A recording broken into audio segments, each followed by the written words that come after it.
Welcome to your Tuesday evening sports check, everyone. I'm Amajal Knowles, topping sports. It was a record-breaking start to the 2026 indoor track season for Bahamian hurdle sensation Anton Andrews over the weekend, competing for the Texas Tech Red Raiders at their Corky Classic in Lubbock, Texas.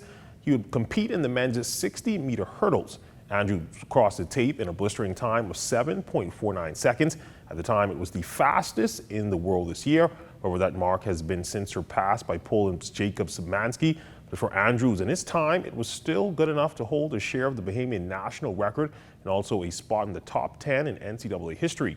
ZNS sports team recently caught up with him via Zoom, and he spoke about the accomplishment and bouncing back from injury. It means a lot. I feel very astonished. I feel like it was a long time coming. Obviously, it's my last year in college, so finally get a breakthrough early on in the season. I think it means a lot to me. I can't wait to see what the upcoming season has in store for me. A good season for me. I think I started the season pretty well. I got hurt, and I think it was May. That kind of set me back, and I couldn't finish the season. So season-ending injury.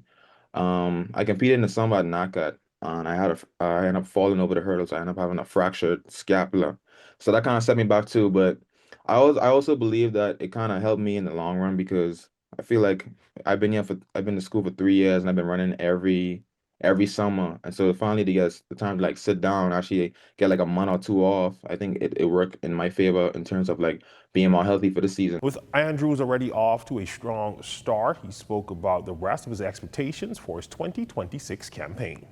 Having fun, that's the main thing. Don't take the joy away from the sport. I think some athletes kind of be too hard on themselves, especially being their last year. They keep telling themselves, okay, I have to do this, I have to do that.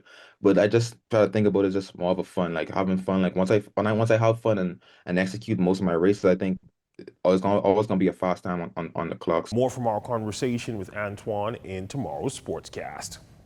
To the Marines, Bahamian golfers Richard Gibson Jr. and Linford Miller recently represented the country at the 2026 Latin America Amateur Championships staged at the Lima Golf Club in Lima, Peru over the weekend.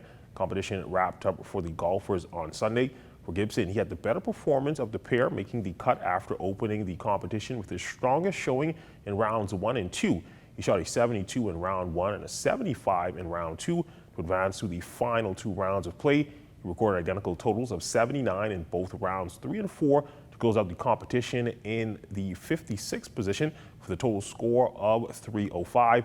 As for Miller, the president of the Bahamas Golf Federation, he shot an 87 in round 1 and followed it up with an improved total of 83 in round 2. He completed his tournament experience with a total score of 170. As for Gibson, he will return to amateur competition at the 2026 Gasparilla Invitational, scheduled for February 19th through the 21st in Tampa, Florida. And on to the gridiron, Bahamian defensive back Corey Moss with a new home.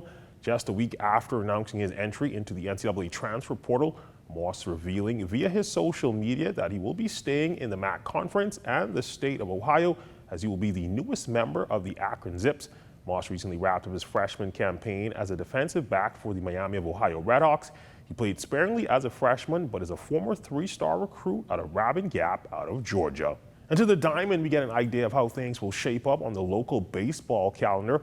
As ZNS told sports team recently spoke with Bahamas Baseball Association President Clarence McKenzie on the BBA schedule of events for 2026. So 2025 capped off a very phenomenal, exciting, and big year for the BBA, and 2026 promises to be even bigger. As you see, we have the MJBL All-Stars this weekend. Next week in February, for the first time ever, we have a college D1 exhibition games that's going to be between Penn State and Indiana State. It's never happened before, so we want to encourage everybody to come out for that. We have our Family Island tournaments back at it again. 8U, 10U, 12U, and 14U from Andros, Long Island, Abaco, and also Eleuthera. We also have the Nationals, the National Baseball Championship that will be played right here in Nassau in the capital in June. We also have a 14U pony tournament where you're going to see the likes of the top teams in the Caribbean, South America, Central America that will be playing, coming right here to our shores for 14U tournament. We also go back to our All-Star Weekend.